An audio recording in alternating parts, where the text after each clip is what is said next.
I was dead chuffed to have my Mina and Van Helsing piece broadcast on the BBC. It's not quite as grand as I've just made it sound, but unknown to me, my local Four Counties BBC radio station have a spoken word show on a Thursday night, and my piece found its way to the presenter, who asked me to send him the audio. I'll link to that particular show in the description. It's towards the end of the show, but you've already seen that piece if you follow this channel. The feedback that I've had from that particular video has encouraged me to do more of the spoken word. What I've got for today was a suggestion from the comments. The text that I've chosen is nowhere near as dramatic as the Van Helsing piece, but the characters are wonderful, and I could hear the style of the music that I wanted to make for them. Before we get to that, a bit of a change. I've been doing Sunday Jam for around 8 months now. The idea originally was to do what I could in one morning, but it's seriously outgrown that. There's been the odd Sunday when I've spent all day plus time beforehand, felt exhausted afterwards, and still not been happy with what I've done. So I either needed to rein in what I try to achieve or give it more time, which is what I've decided to do.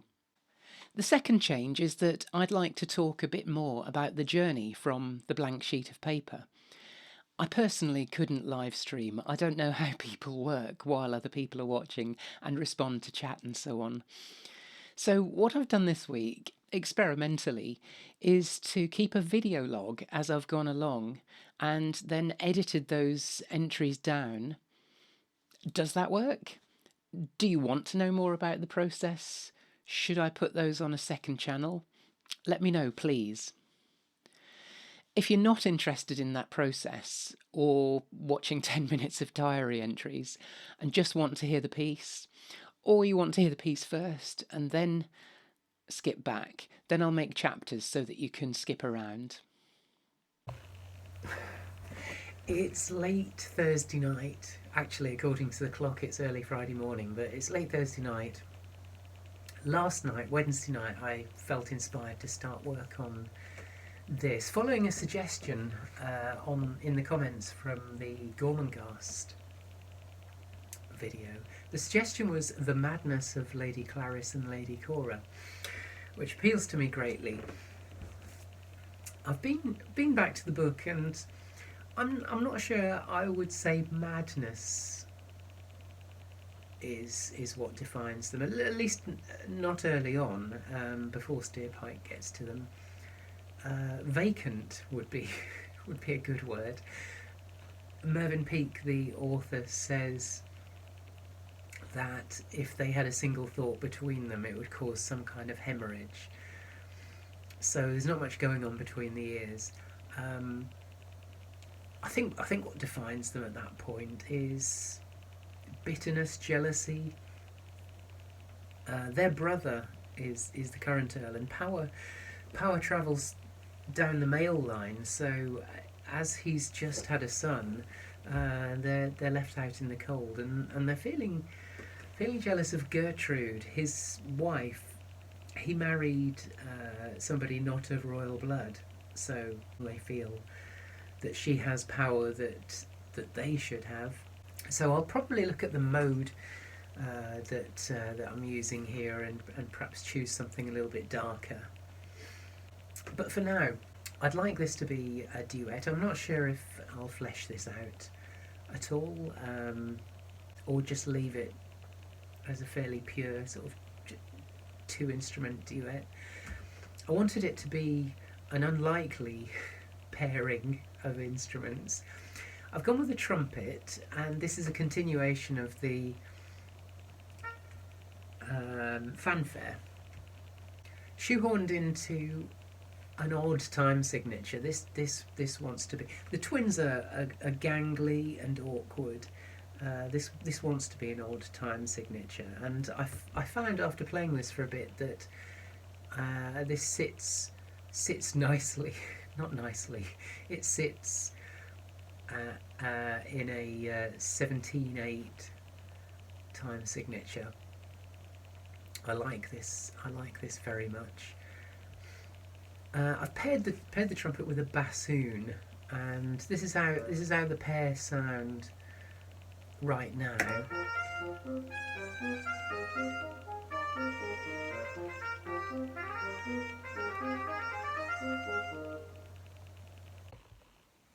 It's Friday night, or according to the clock, an hour into Saturday morning. This is what I had yesterday. 2 bars. I did some more work to this, but I was just tinkering, avoiding the hard work of writing 20 more bars of this. I didn't explain the reason that I went for a continuation of the trumpet fanfare throughout this, or a twisted version of. It's because what motivates Clarice and Cora is gold, thrones, servants, power, as will be clear in the part that I'm going to read.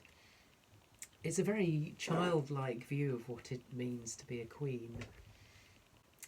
This is the part that I find the hardest, basically writing the notes. So I spent some time earlier today, actually, within working hours.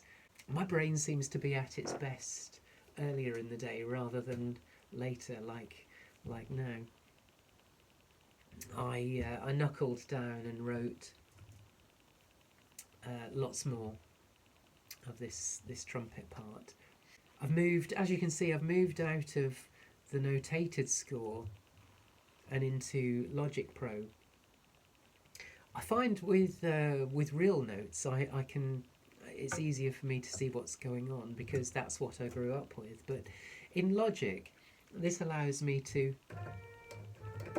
noodle around on the keyboard and record that at the same time in case anything good happens. About halfway through writing that trumpet part, I realised that I needed I needed the narration.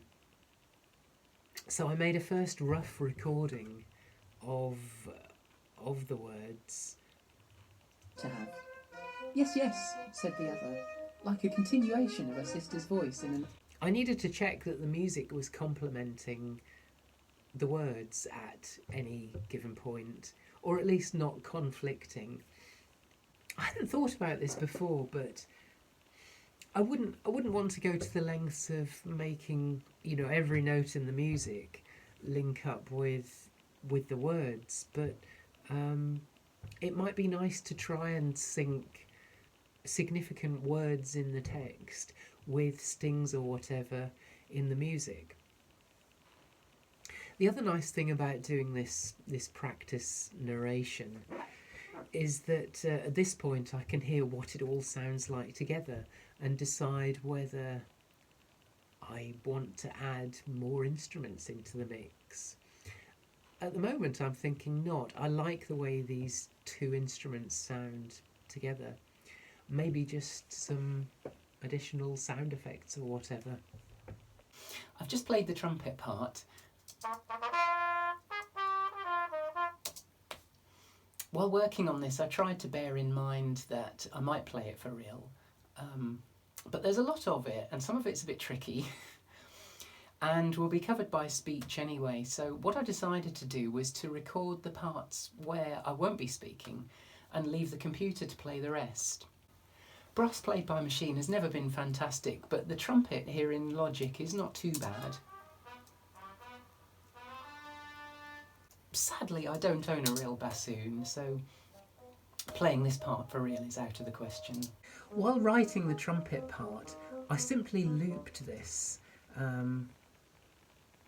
for the required amount of time, and I haven't gone back and done any more with that. I don't really feel that it needs it. I keep saying 2 bars, but in fact they're very long bars. You could see this bar of 17/8 as a regular bar of 4, and then a bar of 4.5. So that loop is effectively 4 bars long. You can't really hear the chord sequence, but there is quite a fast changing sequence of 8 chords through this 2 or 4 bar loop. So in context, it doesn't sound as repetitive as it is. And the fact that it's underneath the speech and another part probably helps. It certainly sounds driving and relentless, and maybe that goes with the monotony and repetition of the twins' voices and the twins' lives. Well, it's late Saturday night, and I've just finished reading the narration. It's quite funny having to work on a lack of expression for the characters' voices. We do have a third character in this scene, though. Possibly the most level-headed and sane person in the whole story, which is Dr. Prunesqualler. So I thought I'd write a little theme for him.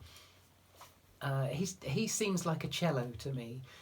He has an annoying laugh, so that could be a clarinet added later on in a different part of the story. But for now, this is Dr. Prunesqualler's cello, and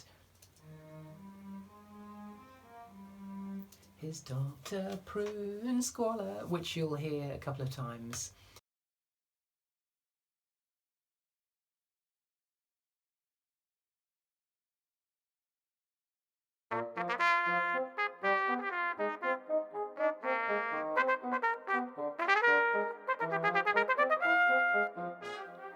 "Get on in life," said Lady Cora at once. "Get on in life. I like that. What chance have we when Gertrude has what we ought to have?" "Yes, yes," said the other, like a continuation of her sister's voice in another part of the room. "We ought to have what she has." "And what is that, my very dear ladyships?" queried Dr. Prunesqualler, tilting his head at them.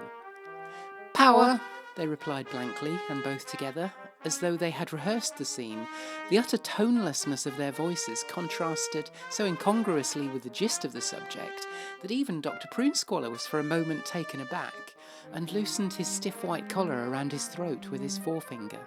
"It's power we want," Lady Clarice repeated. "We'd like to have that." "Yes, it's that we want," echoed Cora. "Lots of power, then we could make people do things," said the voice. "But Gertrude has all the power," came the echo, "which we ought to have, but which we haven't got."